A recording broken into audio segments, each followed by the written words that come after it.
इस महाकुंभ को रूपांतरित या पुनर्जीवित करना होगा, एक ज्ञान के आधार के रूप में, एक ऐसे स्थान के रूप में जिसे बड़ी संख्या में लोग प्रेरणा, उपचार और रूपांतरण के स्रोत के रूप में खोजें। which is what it has been for thousands of years. हजारों सालों से ये ऐसा ही रहा है। शायद पिछले 5, 6 या 10 दशकों से उसने कुछ हद तक अपनी अहमियत और महत्व खो दिया है, सिर्फ इसलिए क्योंकि देश हमारे अपने हाथों में नहीं था। तो इसे पुनर्जीवित करने का क्या अर्थ है? 12 साल में एक बार स्नान करने का क्या महत्व है? बात यह नहीं है। ये योग के एक मूल आयाम से निकला है जिसे भूत शुद्धि कहा जाता है, जिसका अर्थ है हमारे शरीर में पंच तत्वों का शुद्धिकरण। इस ब्रह्मांड में सब कुछ, ये शरीर, पृथ्वी, सौरमंडल, ब्रह्मांड और सृष्टि, सब कुछ बस पंच तत्वों का खेल है। पूरा ब्रह्मांड बस पंच तत्वों की एक शरारत है। वे 5 मिलियन नहीं है, सिर्फ 5 हैं। इससे सृष्टि के पीछे की बुद्धिमानी का पता चलता है। जीवन ने जो खरबों रूप अपनाए हैं, वे सब सिर्फ इन 5 तत्वों से बने हैं। इसलिए यौगिक प्रणाली, योग का मूल रूप भूत शुद्धि है, जिसमें यह माना जाता है कि अगर आप इन 5 तत्वों पर थोड़ी महारत पा लेते हैं तो इससे आप सेहत, खुशहाली, संपन्नता, ब्रह्मांड तक पहुंच, इन सभी आयामों पर भी महारत पा लेंगे। अगर आप सिर्फ इन मूल तत्वों पर महारत पा लें जो आपको वो बनाते हैं जो अभी आप हैं, और हर चीज को वो बनाते हैं जो वो है।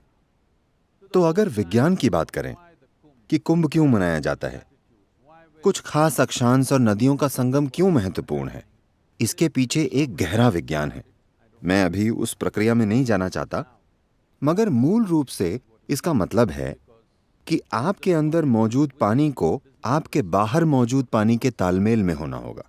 जो पानी यहां है, ये आपके भीतर कैसा बर्ताव करता है, ये काफी हद तक आपके स्वास्थ्य और खुशहाली की प्रकृति तय करता है। वो कैसा बर्ताव करेगा, वो वैसा ही बर्ताव करेगा जैसा व्यवहार आप उसके साथ करेंगे।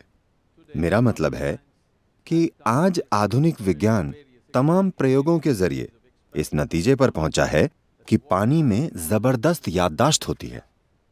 वे पानी को तरल कंप्यूटर कहते हैं क्योंकि उसमें असाधारण याददाश्त और बुद्धि मौजूद है।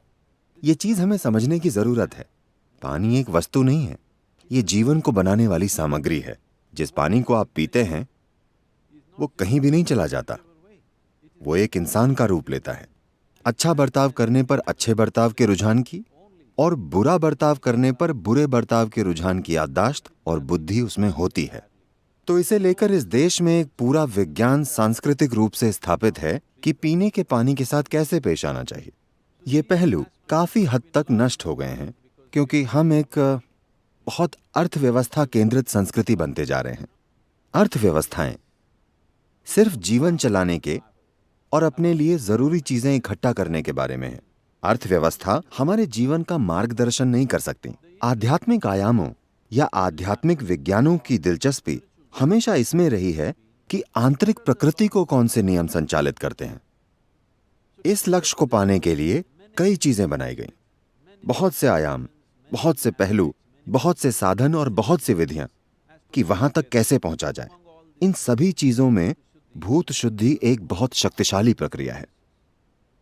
कुंभ मेला इसी भूत शुद्धि प्रक्रिया का एक हिस्सा है। मेरा मकसद और मेरी कामना है कि यह कुंभ मेला सिर्फ एक और रस्म बनकर न रह जाए जहां बहुत सारे लोग इकट्ठा होते हैं। इसे एक रूपांतरण लाने वाली प्रक्रिया बनना चाहिए। मैं आपको बता रहा हूं, अगर हम भारतीय लोग अपने अंदर एक अलग स्तर का संतुलन प्रदर्शित करें तो मेरा विश्वास कीजिए अगले 25 सालों में हम सबसे महत्वपूर्ण देश होंगे, क्योंकि बाकी दुनिया के लिए यह सबसे बड़ी चुनौती होगी। बाकी दुनिया जानना चाहती है कि होना कैसे है। वे जानते हैं कि कुछ करना कैसे है, वे ये नहीं जानते कि होना कैसे है। ये ऐसी चीज है जो हम दुनिया को भेंट कर सकते हैं, क्योंकि जब एक इंसान की भीतरी प्रक्रिया की बात आती है, मैं ये भारतीय होने के पक्षपात के साथ नहीं कह रहा हूं, जब इंसान की भीतरी प्रक्रिया की बात आती है तो किसी भी संस्कृति ने इतनी गहराई के साथ इंसान के भीतरी आयाम पर ध्यान नहीं दिया है जितना इस संस्कृति ने दिया है। जैसा कि एक बार मार्क ट्वेन ने यहां आने के बाद कहा था, शायद वे कुंभ मेला भी आए थे। उन्होंने कहा, भगवान या इंसान द्वारा जो कुछ भी कभी भी किया जा सकता है वो यहां किया जा चुका है। हमने उन पर यह छाप छोड़ी थी। यही छाप हमें कल बाकी की दुनिया पर भी छोड़नी है कि भीतरी आयाम में जो कुछ भी खोजा जा सकता है, जो कुछ भी, हम वो खोज चुके हैं। दुर्भाग्य से हमारा प्रस्तुत करने का तरीका भटक गया है और हास्यास्पद बन गया है। हम गाय पूजने वालों, सपेरों वगैरह के देश बन गए हैं और अब हम आईटी अपना रहे हैं।